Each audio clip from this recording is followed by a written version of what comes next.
تعریف حمد و ثنا بڑائی و بزرگی اللہ وحدہ لا شریک کے لیے لائق و زیبا ہے۔ درود و سلام ہو تمام انبیاء و تمام مرسلین پر، خصوصاً اللہ کی انگنت رحمتیں بے شمار برکتیں نازل ہو نبی آخر الزمان محمد رسول اللہ صلی اللہ علیہ وآلہ وسلم۔ اللہم صلی علی محمد وعلی آل محمد وبارک وسلم۔ سلام ہو آپ کے اہل بیت پر اور آپ کے تمام خلفاء پر، خلفاء راشدین اور تمام اصحاب رسول صلی اللہ علیہ وسلم پر۔ سلام ہو آپ کی اتباع کرنے والے نیک صالحین امت پر۔ اللہ رب العالمین نے انسانوں کو حکم دیا کہ ہم نے تم کو صرف ہماری غلامی کے لیے پیدا کیا ہے۔ سورہ ذاریات کے ذریعے اس بات کی خبر دی، اور اللہ تعالیٰ نے یہ فرمایا کہ تم کو دنیاوی زندگی میں جو موت و حیات سے امکنار کیا جاتا ہے اس کا مقصد تمہارا امتحان، تمہاری آزمائش ہے۔ الذی خلق الموت والحیات لیبلوکم ایکم احسن عملا۔ اور اس زمین میں تم کو ایک مقرر وقت تک کے لیے جو رکھا گیا ہے اس کا مقصد بھی تمہارا امتحان لینا ہے۔ انا جعلنا ما علی الارض زینۃ لها لنبلوہم ایہم احسن عملا۔ سورہ کہف میں اللہ تعالیٰ شروع میں ہی ہے، آپ ہر جمعہ پڑھتے ہیں، زمین کو بنایا، اس کو زینت سے آراستہ کیا زمین کو، اس لیے کہ اس زمین میں رہنے والے جو انسان اور جن ہیں اللہ تعالیٰ ان کا امتحان لینا چاہتے ہیں، ان میں کون اچھے اعمال کر کے آتا ہے۔ اور اللہ تعالیٰ نے اپنی بندگی کے تمام تر تقاضے، بندگی کے سلیقے سکھانے کے لیے ہی سوالات انبیاء کو اس دنیا میں بھیجا ہے کہ کس طرح تم کو اللہ کی بندگی کرنی ہے۔ بالآخر محمد رسول اللہ نے سوالات انبیاء کے دین کو مکمل کر دیا اور اللہ کی نعمتیں اتمم فرما دی۔ رسول اکرم صلی اللہ علیہ وآلہ وسلم نے زندگی گزار کے یہ دکھا دیا کہ ایک اللہ کا سچا بندہ کس طرح ہوتا ہے، اس کا مزاج کیا ہوتا ہے، اس کی سوچ، اس کی فکر کیا ہوتی ہے، اس کے بیہیویئرز کیا ہوتے ہیں، زندگی کے سلیقے طریقے کیا ہوتے ہیں، وہ کس طرح کا ہوتا ہے اللہ کا غلام، سب کچھ آپ صلی اللہ علیہ وسلم نے اپنی زندگی گزار کر کے دکھا دیا ہے۔ رسول اللہ کی وفات کے بعد چند لوگ ہماری ماں عائشہ رضی اللہ تعالی عنہا کے پاس پرسہ دینے کی غرض سے گئے اور پھر آپ علیہ الصلوۃ والسلام کے بارے میں کچھ دریافت فرمائیں صحابہ کہ آپ کی سیرت پر کچھ روشنی ڈالی اماں جان کہ رسول اللہ علیہ وسلم کی سیرت کیا تھی، آپ کیسے تھے، آپ کا روزمرہ کا برتاؤ کیا ہوا کرتا تھا، کچھ آپ کی زندگی پر روشنی ڈال دیجیے۔ تو رسول اللہ صلی اللہ علیہ وسلم کی زندگی پر روشنی ڈالنے سے پہلے میری ماں نے ایک سوال میں ان کو پورا جواب دے دیا۔ حضرت عائشہ نے ان سے ہی پوچھا جو یہ بات کی درخواست لگائے تھے کہ رسول اللہ کی سیرت پر کچھ روشنی ڈالیے، تو اماں جان نے فرمایا کیا تم لوگ قرآن نہیں پڑھتے ہو؟ صحابہ اکرام نے عرض کیا ضرور پڑھتے ہیں، اور ہم قرآن تو روزانہ پڑھتے ہیں، ہم جانتے ہیں۔ تو ماں نے فرمایا کہ وہی ہے رسول اللہ کی پوری سیرت، پوری زندگی جو اللہ نے نازل فرمایا قرآن میں، اس سے ایک نقطہ بھی نہ ادھر ہے نہ ادھر ہے۔ رسول اللہ کی زندگی مکمل قرآن چلتا پھرتا قرآن ہی تھے، وہ جو آپ پڑھتے ہو وہی رسول اللہ کی زندگی۔ اللہ اکبر کبیرہ، اللہ اکبر کبیرہ، اللہ اکبر کبیرہ، کیا بڑی بات ہے۔ یعنی جو آپ کے سینے پر نازل ہوا، جس کو آپ نے جمع کروایا ہے، وہ تو ایک تحریر میں لکھا ہوا قرآن ہے جس کو آپ نے کاتبین سے لکھوا دیا، لیکن آپ نے ایک چلتا پھرتا قرآن چھوڑا ہے، خود اپنی زندگی، اپنی سیرت۔ اللہ اکبر۔ اب مومنین جو رسول اللہ علیہ وسلم پر ایمان لاتے ہیں ان کا کام کیا ہے، ان کی وفاداری کا تقاضا کیا ہے؟ ان کی وفاداری کا تقاضا یہ ہے جیسے سیدنا عمر نے وفاداری کو ثابت کیا اس وقت جس وقت مرض الموت میں محمد رسول اللہ صلی اللہ علیہ وسلم یہ فرما رہے تھے کہ کچھ سیاہی میرے پاس پیش کر دو اور کچھ اقلام قلم میں وغیرہ جو لکھنے والے ہو، کاتب ہو، ان کو پیش کرو۔ ایک مشقت کا کام معلوم ہوا حضرت عمر کو۔ ایک تو مرض الموت میں اتنا تڑپ رہے تھے میرے آقا جس کو دیکھا نہیں جا رہا تھا، صحابہ سے پانی میں ہاتھ ڈالتے تھے، چہرے پر ملتے تھے، بخار بھٹی کے جیسا جسم تپ رہا تھا، یہ سب کچھ تھا۔ تو سیدنا عمر نے جب یہ دیکھا کہ اتنی مشقت تو مرض کی ہے رسول اللہ صلی اللہ علیہ وسلم کے، اوپر سے ایک اور مشقت ہو جائے گی. آپ ایک کاتب کو بلائیں گے، سیاہی لائے گا، قلم لائے گا، رجسٹر لائے گا، بیٹھے گا، آپ بولیں گے، لکھے گا. تو حضرت عمر نے ایک ہی جملے میں پوری وفاداری کو ثابت کیا اور یہ فرمایا یا رسول اللہ اتنی مشقت میں مزید مشقت آپ کے لیے مناسب نہیں ہوگی.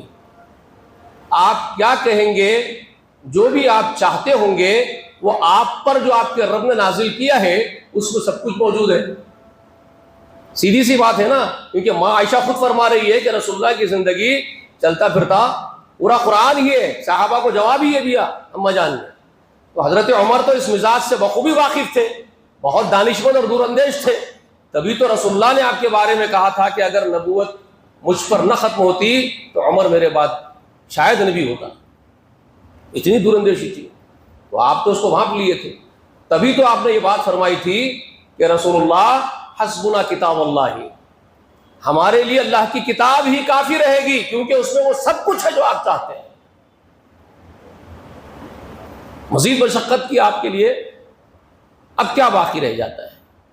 آپ جو چاہتے ہوں گے اللہ نے سب کچھ نازل کیا ہے، ہم اس سے لے لیں گے، خرچ کر لیں گے. اس بات کو پکڑ کر کے کچھ امت کے اندر دیکھیے، یہ ملت کی ایک بدنصیبی کہہ لیجئے، ایک عالمیہ ہے جو رسول اللہ علیہ وسلم کی وفات کے بعد حقیقت میں یہ ہونا تھا. اس کے پیچھے ایک لاجک آپ کو بتا دیتا ہوں. سوالات انبیاء کا پروجیکٹ، وہ مشن جو محمد رسول اللہ پورے کر رہے تھے، کوئی معمولی مشن تو نہیں تھا نا لوگوں. عقل والوں کے لیے اس میں اشارے ہیں، کافی ہے اتنی بات سمجھا دینا، زیادہ بولنے کی ضرورت نہیں. پورے سوالات انبیاء ہزاروں برس میں جو آئے تھے الگ الگ زمانے میں، وہ مشن جو محمد رسول اللہ کے ذریعے اللہ تکمیل کو پہنچا رہا ہوگا، یعنی انسانوں کے پیدا ہونے کا مقصد پورا ہو رہا ہوگا، جناتوں کے پیدا ہونے کا مقصد رسول اللہ کے ذریعے پورا ہو رہا ہوگا. اب صرف قیامت آئے گی، اب حساب ہی ہوگا اس کے بعد. اتنا بڑا کام انجام دے رہے محمد رسول اللہ. شیطان مردود کی تو کمر ٹوٹی ہوئی تھی. ابلیس لعین جو آدم کی پوری اولاد کو جہنم میں لے جانے کے لیے آیا تھا، اسی غرض سے وہ اترا تھا زمین پر، تو اس کی تو کمر ٹوٹ گئی تھی. وہ تو بے چین مضطرب تھا کہ کس طرح پھر آدم کے بیٹے میرے قابو میں آ جائیں. تو وہ تو انتظار میں تھا کہ محمد رسول اللہ زمین سے سرک جائے تو میں اپنا کام کروں. وہ تو انتظار میں تھا. جیسے ہی وفات ہوئی محمد رسول اللہ کی، اس نے اپنے مشن پر پورے ایڑی چوٹی کا زور لگا کر کے وہ حملہ آور ہوا ہے. معلوم ہے آپ کو؟ سیرت جو پڑھتے ہیں وہ جانتے ہیں، جو سیرت سے واقف ہے رسول اللہ کی اور تاریخ نہیں جانتے وہ نہیں سمجھ سکتے. وفات محمد رسول اللہ کے بعد جیسے ہی ابو بکر کی خلافت کا ہی وقت آیا، وہیں پر تضاد پیدا کر دیا ابلیس نے، رائے متفرق کر دی مسلمانوں کی. یہ اسی کے وسوسے تھے، اسی کی شرط تھی، اسی کی چالیں تھی.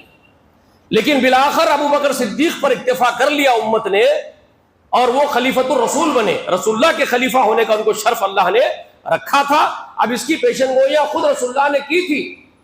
ابو بکر ہی میرے بعد خلیفہ ہوں گے، اس کے اشارے بہت واضح تھے صحابہ کے سامنے، بہت واضح تھے. اسی کو سامنے رکھ کر کے صحابہ نے یہ ڈیسیجن لیا، بڑے کبائر صحابہ نے. سمجھے آپ؟ رسول اللہ کی چاہت اور رسول اللہ کے منشے کے تحت کبائر صحابہ جس کو محسوس کرتے تھے، یہ دیکھ کر کے ابو بکر کو انہوں نے خلیفہ بنایا. بہت سارے دلائل موجود ہیں، وہ وقت نہیں ہے میرے پاس، سب جانتے ہیں اس کو، شیعہ بھی جانتے ہیں، سنی بھی جانتے ہیں. ٹھیک ہے؟ آپ کی زندگی میں ہی جب آپ مرض الموت میں مبتلا تھے، آخری وقت کا مرض تھا، آپ جب اٹھ نہیں سک رہے، نماز نہیں پڑھ سک رہے تھے، ابو بکر سے ہی نمازیں پڑھوائی تھی محمد رسول اللہ نے. تو چنانچہ آپ نے ثابت کر دیا تھا کہ میرے مقام پر ابو بکر ہی ہوگا. ایسے بہت سارے اشارے اور ہیں. ٹھیک ہے؟ ایک دو نہیں، 17 نمازیں پڑھائی ابو بکر نے رسول اللہ کی حیات میں، اور بار بار آپ ہی کو آگے بڑھایا رسول اللہ نے. یہاں تک کہ اس کو محسوس کر کے کہ لوگ کچھ اور سمجھ لیں گے، ابو بکر سے لوگوں کے دل میں کچھ اور چیز پیدا ہو جائے گی، یہ سمجھ کر کے عائشہ رضی اللہ تعالی عنہا نے رسول اللہ سے درخواست بھی لگائی کہ ابو بکر کے بجائے کسی اور کو بول دیجیے نا ایک آدھی نماز کے لیے آگے بڑھنے کے لیے، بار بار میرے ابا کو کیوں آگے بڑھا دیتے ہیں؟ تو رسول اللہ علیہ وسلم خاموش ہو جاتے، پھر کہتے ابو بکر کو کہو نماز پڑھاؤ. 3 مرتبہ اما جان یہی فرما رہی ہے کہ کسی اور کو بولیے. رسول اللہ برہم ہو گئے عائشہ پر اور کہنے لگے تم تو یوسف والیہ ہو، دل میں کچھ اوپر کچھ عجیب حرکتیں کرتی ہو. ایک تو مرض کی شدت کی تکلیف تھی، دوسرا یہ بات نہیں مان رہی بیوی، اس کی بھی تکلیف تھی. تو رسول صلی اللہ علیہ وسلم نے غصے کا اظہار کیا اپنی بیوی پر، کہا میں کہہ رہا ہوں ابو بکر کو آگے بڑھاؤ تو ابو بکر کو آگے بڑھاؤ. اتنی سختی کے ساتھ بھی آپ نے ثابت کر دیا کہ میرے مقام پر ابو بکر ہوگا. تو خیر یہ بہت ساری چیزیں اس کے اندر ہیں، لیکن میں یہ بتانا چاہتا ہوں کہ شیطان مردود نے اپنا کام شروع کر دیا وفات رسول کے بعد. وہ پورا زور لگایا ہے اپنا امت میں تفریقہ پیدا کرنے کے لیے، اور پھر اس کے دشمنوں نے، اور پھر اللہ کے اور رسول کے دشمنوں نے، اور ابلیس لعین کے ساتھیوں نے، اس کے پیروکاروں نے، انسانوں میں سے جو تھے، انہوں نے اس کو اچک لیا. ان مواقعوں کو انہوں نے اچک لیا، محسوس کر لیا کہ افتراق تو پیدا ہو گیا ہے، رائے مختلف تو ہو گئی ہے امت کے اندر، اب اسی کو پکڑو، اور اسی پر پورا نیٹ ورک انہوں نے لگا دیا، اپنا پورا کام، پورا مشن اس پر انہوں نے کھڑا کر دیا. انہوں نے کہا کہ اس چنگاری کو ایسی ہوا دو کہ یہ آگ بن جائے. تو انہوں نے اس کو پھر آگ بنا دیا. اس معمولی سی چنگاری کو اختلاف کی انہوں نے ہوا دے کر کے یہود و نصارہ نے بڑی آگ بنا دی اس کو. پھر انہوں نے اپنی مکاریاں، اپنی عیاریاں، اور وہ بہت ماہر ہے اس کام میں، اب سے نہیں ہزاروں برس کے ماہرین ہیں وہ اس کام کے، اب بھی ہے، وہ یہی کام کرتے ہیں. وہ آپ کو آپس میں لڑا کر کے ہی اپنے کام پورے سیدھے کرتے رہتے ہیں. وہ ان کا ہزاروں برس کا مشن ہے اور آج بھی ہے. ٹھیک ہے، نئی بات نہیں تھی. انہوں نے اس چنگاری کو پھر ہوا دی اور آگ بنا دی. اس کے بعد جو مسلمانوں کے اندر جو اختلافات بڑھے، اس کے بعد تو پھر مسلمان فریقین بن گئے. میں مختصر کر رہا ہوں، فریقین بن گئے، دو فرقے بن گئے. کون تھے وہ کون لوگ تھے؟ کیا باہر سے یہود و نصارہ داخل ہوئے تھے جو فریقین بن گئے تھے؟ دو الگ الگ طبقے بن گئے تھے. کون لوگ تھے جانتے ہیں؟ خود صحابہ کی اولاد تھی اور صحابہ کرام کے رائے مختلف ہو گئی تھی، تو ان کے اولادوں میں سے دو فرقے الگ الگ بنے. ہاں، مشن اللہ کے دشمنوں کا ہے، وہ تو چاہتے ہی تھے. انہوں نے کیا، ایک شخص کو بھیجا ہے ایجنٹ کے طور پر مسلمان بنا کر کے. اس نے پھر بہت بھڑکایا اس آگ کو. عبداللہ ابن سبا نامی ایک آدمی گزر دیے تھے اندر. انہوں نے وہ مشن بنایا، وہ ڈیزائن کیا انہوں نے کہ اس کے ذریعے سے انہوں نے مسلمانوں کے دماغوں کو ڈیوائیڈ کر دیا، منتشر کر دیا. اور جب دو فرقے بنے تو کوئی باہر سے وہ لے کے نہیں آیا تھا عبداللہ ابن سبا، ایک بہت بڑا ٹولہ یہودیوں کا لے کے آیا، نصرانیوں کا لے کے آیا، نہیں. اس نے آ کر کے ایسا کام کیا کہ مسلمان خود ہی دو فرقوں میں بٹے، صحابہ کی اولاد بٹی. سمجھ میں آ رہی بات آپ کو؟ ایک رہ گئے صحابہ کرام کے نظریے پر قدیم جو رسول اللہ نے چھوڑا ہے، اور ایک اس سے تھوڑا مختلف ہو کر کے عبداللہ ابن سبا جو چاہتا تھا اس طرف ڈائیورٹ ہو گئے. اور اس نے یہ چال چلی کہ اس نے یہ بھڑکایا کہ حضرت علی جو ہے وہ تو رسول صلی اللہ علیہ وسلم کے بیٹے سمان ہے، بھائی ہے، چھوٹے داماد ہے، حق تو ان کا ہے. کس طرح پھر یہ ابو بکر بیٹھ سکتے ہیں، اور ان کے بعد پھر عمر آ رہے ہیں، پھر ان کے بعد عثمان آ کر کے اپنا ڈیرا جما رہے ہیں، اور تم لوگ کیا کر رہے ہیں؟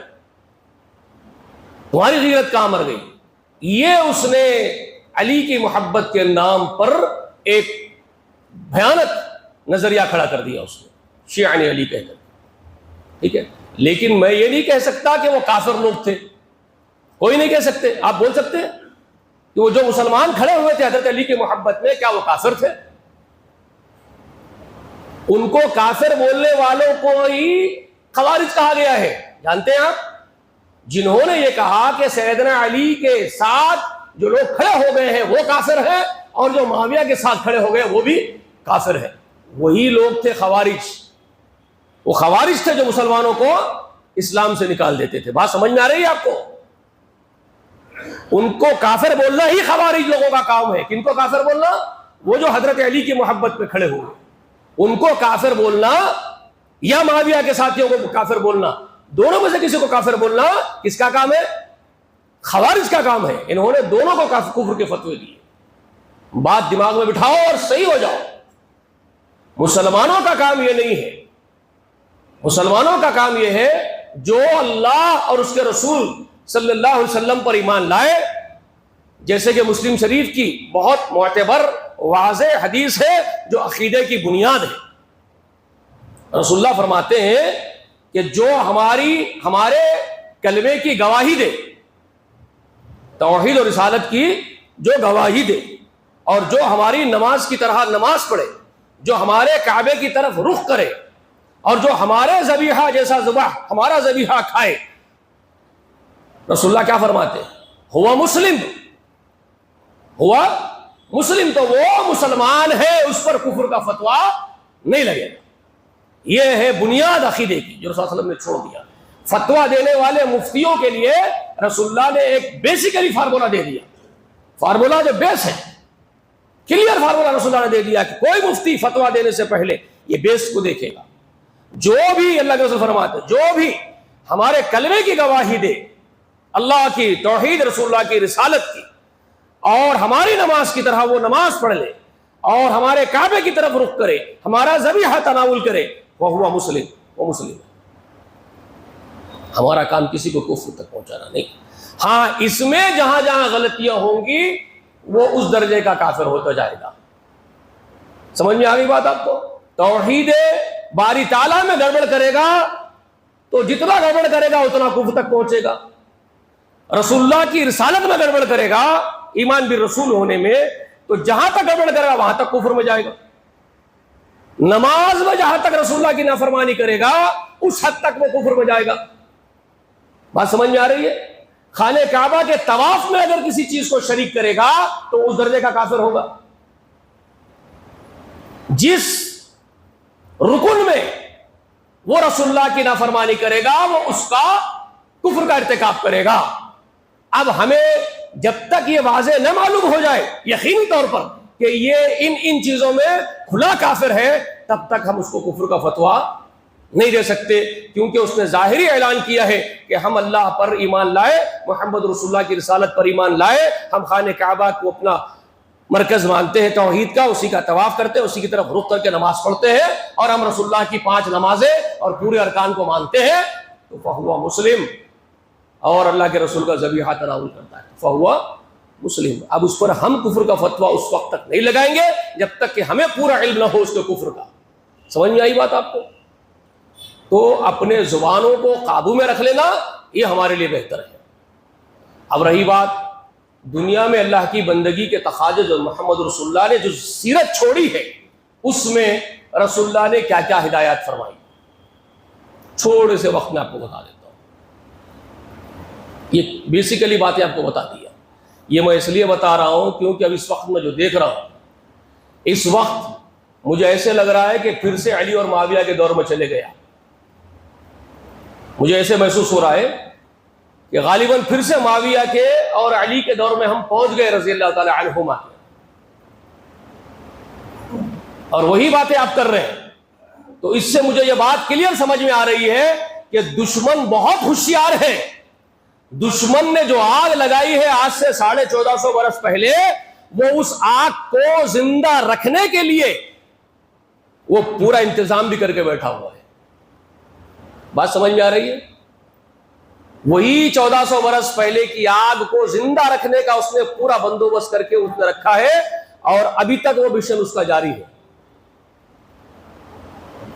وہ شاید کچھ پیمنٹس کر کے کچھ ایجنسیز دے رکھے ہیں، کچھ ایجنٹوں کو بٹھا رکھا ہے جو اس کو زندہ رکھے۔ سیدنا علی کے نام پر اور سیدنا معاویہ کی طرف ان کی تائید کرنے کے لیے کچھ لوگوں کو اس نے ہائر کیا ہوا ہے دشمن نے، اور پیمنٹس کر رہا دشمن۔ اسی لیے شاید یہ دو فریقین بن کر کے اپوزٹ میں بیٹھتے ہیں، اور ایک یہ اور ایک وہ بات کرتا ہے، مسلمانوں میں وہ آگ زندہ رہے۔ بات سمجھ میں آ رہی ہے؟ مسلمانوں تمہارا کام ہی نہیں ہے اس پر بات کرنا، عقل مند مسلمانوں تمہارا کام نہیں ہے۔ معاویہ نے اگر کچھ غلطیاں کی ہیں تو اللہ تبارک و تعالیٰ کے پاس سب کچھ ریکارڈ ہے، اور حساب کا دن اللہ نے رکھا ہے، اللہ حساب لے گا۔ سیدنا علی رضی اللہ تعالی عنہ کا معاملہ اللہ کے سپرد ہے، وہ جو چاہے گا معاملہ کرے گا۔ ہم تو دونوں کو برحق جانتے ہیں. ہم جانتے ہیں کہ وہ رسول اللہ کے شاگرد ہیں, وہ انشاءاللہ غلطیاں نہیں کریں گے, ہمارا یہ ایمان ہے. اور اگر ان سے غلطیاں ہوئی تو ہماری اوقات نہیں کہ ہم ان کا ججمنٹ کریں. میں کیا کہہ رہا ہوں, یہ بات کو یاد رکھ لیجئے. پہلے تو ہمارا یقین یہ ہے کہ وہ رسول اللہ کے سکھائے ہوئے شاگرد ہیں, وہ رسول اللہ کے لیے جس جماعت کو اللہ نے چنا وہ اس جماعت کے ممبرز ہیں. تو ہمارا ایمان پختہ ہے کہ جس جماعت کو اللہ نے اپنے حبیب کی معیت کے لیے چنا ہے وہ خطا کار جماعت, شریر جماعت ہو ہی نہیں سکتی, ان میں کوئی شریر نہیں ہو سکتا. یہ ہمارا ایمان ہے, کیونکہ ہمارا ایمان اللہ پر ہے نا. تو اس بات کا یقین ہے کہ خود اللہ نے کہا محمد رسول اللہ والذین معه اشداء علی الکفار رحماء بینہم, تو ہم اللہ کی بات پر گواہی دیتے ہیں. اللہ نے کہا محمد اللہ کے رسول ہے اور محمد کے ساتھی سب کے سب ایک دوسرے پر مہربان ہیں, شفقت رکھنے والے ہیں, ایک دوسرے سے آپس میں محبت کرنے والے ہیں, اور کافروں پر سخت ہیں. اور ہم نے یہ مشاہدے کر لیے, ہم نے اس کو احادیث کے ذخیرے کے ذریعے آپ دیکھ سکتے ہیں. معاویہ کو دشمنوں نے علی کے خلاف بلایا تو معاویہ نے خط لکھا, او اللہ کے کتے دشمن, معاویہ لکھتا ہے میرا علی کا جو اختلاف ہے وہ الگ ہے, تو مجھے کہاں تیری طرف گھسیٹ رہا ہے, تیرے پہ ٹکڑا کر دوں گا. معاویہ نے کہا, علی نے کبھی نہیں کہا کہ معاویہ کو ختم کر کے مار کے ٹکڑے کر کے پھینک دو, کبھی نہیں کہا. نہیں, وہ معاملہ ہی کچھ جدا ہے, وہ جس کا پڑھ لے آپ کو, مجھے پڑھنے والی نہیں وہ باتیں. ٹھیک ہے. دوسری بات جو میں کہہ رہا ہوں, اگر کچھ ہے ان کے درمیان تو اس کا ججمنٹ, اس کو جسٹیفائی کرنا یا اس کا ججمنٹ کرنے کی اوقات ان کے بعد کسی جماعت کی نہیں. اس جماعت کے بعد کوئی اس درجے کا نہیں کہ ان کو جسٹیفائی کر سکے یا ان کے بارے میں فیصلہ کن بات کر سکے, ان کا ججمنٹ کر سکے. کسی کی اوقات نہیں ہے کسی کی اوقات. پھر کیوں بن رہے ہیں بھائی زبردستی کے, زبردستی کیوں بن کے بیٹھ رہے ہیں اتنے بڑے مقام پر؟ اللہ نے کسی کو دیا وہ مقام, فیصلہ آپ کرو. اللہ نے آپ کے سپرد کیا کہ فیصلہ آپ لوگ کرو اس وقت کا نہیں, تو پھر آپ کا کام کیا ہے, آپ کے کیا سپرد کیا گیا ہے؟ تو وہ بات جو میں نے آج سورہ ذاریات سے پیش کی ہے, وَمَا خَلَقْتُ الْجِنَّ وَالْإِنسَ إِلَّا لِيَعْبُدُونِ, میری غلامی کے لیے پیدا کیے گئے ہو. تو تم ٹٹولو کہ تم کیا کر رہے ہو, تم کیا کر رہے ہو؟ تمہارا کام یہ ہے, زمین پر تمہارے اعمال کیا ہے, تم اپنے اعمال کو ٹٹولو. گرفت تمہارے عمل کی وجہ سے ہوگی. ہاں, اور یہ بات محمد رسول اللہ نے بہت عیا کر کے اپنے امت کو سمجھایا تھا. میرے بھائی, سیرت پڑھتے نہیں ہے کیا آپ لوگ؟ ایک دن ایک وقت کا ذکر محدثین اپنے کتابوں میں کرتے ہیں. رسول اللہ کھڑے ہوئے, اپنے پورے خاندان کو پکارا, اپنے قبائلی لوگوں کو پکارا, ایک ایک قبیلے کا نام لے کے پکارا, یا عبد مناف, یا بنو ہاشم, یا بنو عبد مناف, یا ایک ایک کو الگ الگ, بنو قریش, سب کو پکارتے گئے رسول اللہ. پکار کے بولتے گئے. صحیح ہے نا, روایت نہیں پڑھتے کیا؟ کتنے کی بار سنے ہوں گے. ایک ایک کو پکار کے بولے تم اپنا عمل کرو, کل قیامت کے دن میں محمد تمہارے کام نہیں آؤں گا. ایک ایک قبیلے کو پکار کے بولے. اسی روایت میں ہے اپنی پھوپھی کا نام لیے صفیہ کا, اور بولے یا صفیہ بنت عبد المطلب, یعنی اپنی پھوپھی. دیکھو بھتیجا ہوں تو اس بات پر ٹیک لگا کے مت بیٹھ جانا کہ بھتیجا نبی اللہ ہے, میں قیامت کے دن تمہارے کام نہیں آؤں گا, اپنا عمل کر کے اپنے رب کو راضی کر لیجئے.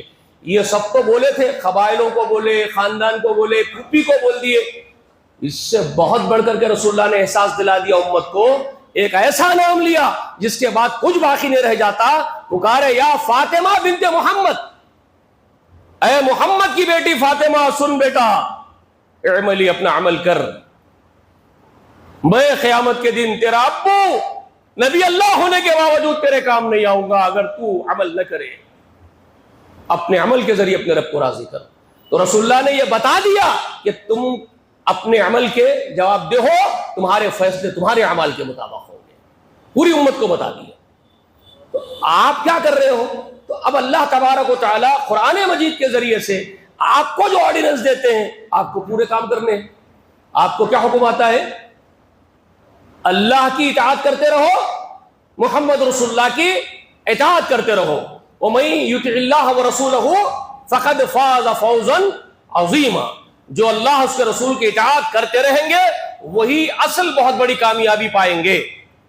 یہ اللہ نے کلیئر کر دیا نا. اور یہ ایسی آیت ہے میرے بھائی رسول اللہ اکثر اپنے خطبے میں سناتے تھے. اکثر خطبوں میں، بیشتر خطبوں میں جب بھی خطبہ ارشاد فرماتے تو یہ آیتیں پڑھتے تھے. کون کون سی؟ سورہ نساء کی شروع والی آیت یا ایھا الناس اتقوا ربکم الذی والی، سورہ آل عمران کی یا ایھا الذین آمنوا اتقوا اللہ حق تقاتہ والی، اور یہ احزاب میں سے وَمَن يُطِعِ اللَّهَ وَرَسُولَهُ فَقَدْ فَازَ فَوْزًا عَظِيمًا. اکثر پڑھتے سناتے ہیں آپ صلی اللہ علیہ وسلم تاکہ لوگ میرے امت کے سیدھے رہیں. آپ کیا کر رہے بھائی؟ آپ کے پڑھلے نہیں پڑھ رہی. آپ کا اور میرا کام صرف اللہ اس کے رسول کی اطاعت کرتے رہنا ہر عمل کے اندر، زندگی کے ہر معاملے میں، زندگی کے ہر گوشے کے اندر. اور حکم کیا دیا؟ حکم یہ دیا یا ایھا الذین آمنوا، اے وہ لوگوں جو ایمان لائے ہو، لا تتخذوا الذین اتخذوا دینکم ہزوا ولعبا من الذین اوتوا الکتاب من قبلکم والکفار اولیاء. اللہ آپ کو حکم دے رہا ہے ایمان والو ان لوگوں کو اپنے رفیق، اپنے دوست، اپنے ہمراز، اپنے ساتھی مت بناؤ جنہوں نے تمہارے دین کو کھیل تماشا بنا دیا ہے، جنہوں نے تمہارے ہی دین کے ساتھ کھلواڑ کیا ہے، تمہارے دین کو مذاق بنایا، کھیل تماشا بنایا. تم ان کے ساتھ اپنی دوستیاں مت رکھو. وہ اہل کتاب ہیں جو تم سے پہلے بھیجے گئے تھے، اور اللہ کے کفار نافرمان دشمن ہیں وہ لوگ جو تمہارے دین کو مذاق سمجھتے ہیں. تو خبردار، تمہاری ہمدردیاں، تمہاری لگاوٹیں ان کے ساتھ تو نہیں ہونی چاہیے. یہ اللہ فرما رہے ہیں آپ کو قرآن مجید میں. تمہاری رفاقتیں، تمہاری دوستیاں، تمہاری ہمدردیاں ان اہل کتاب کے ساتھ، ان کفاروں کے ساتھ تو وابستہ نہیں ہونی چاہیے جنہوں نے تمہارے ہی دین کو اپنا تماشا کھیل بنایا. بات سمجھ میں آئی؟ یہ قرآن مجید سورۃ المائدہ میں سے پڑھ رہا ہوں میں، آیت نمبر 57، جس میں یہ تاکید ہے، آپ کو حکم ہے کہ ان سے کسی قسم کی دوستی مت رکھو جو تمہارے دین کو کھیل تماشا بناتے ہیں. اللہ نے کہا. اور تو اور اس سے پہلے اللہ تبارک و تعالیٰ نے تو اور بہت واضح آیت آپ کو نازل فرما کے بتائی ہے میرے بھائی. یا ایھا الذین آمنوا لا تتخذوا اليہود والنصارى اولیاء بعضهم اولیاء بعض. اسی سورہ مائدہ کے اس سے پہلے، ایمان والو یہودیوں کو، نصرانیوں کو اپنے دوست نہ بناؤ، وہ آپس میں ایک دوسرے کے تمہارے خلاف دوست ہیں. نہیں دیکھ رہے ہیں آپ؟ اندھے ہیں، اندھے ہیں، نہیں دیکھ رہے ہیں ان کا ڈیزائن پورا. یہودی اسرائیل میں بیٹھے ہوئے، نصرانی امریکہ میں بیٹھے ہوئے، تمہارے خلاف ایک جہت ہے کہ نہیں ہے وہ لوگ؟ 1450 برس پہلے محمد رسول اللہ کی مبارک زبان سے اللہ کی آیت آپ کے سامنے آئی ہے نا.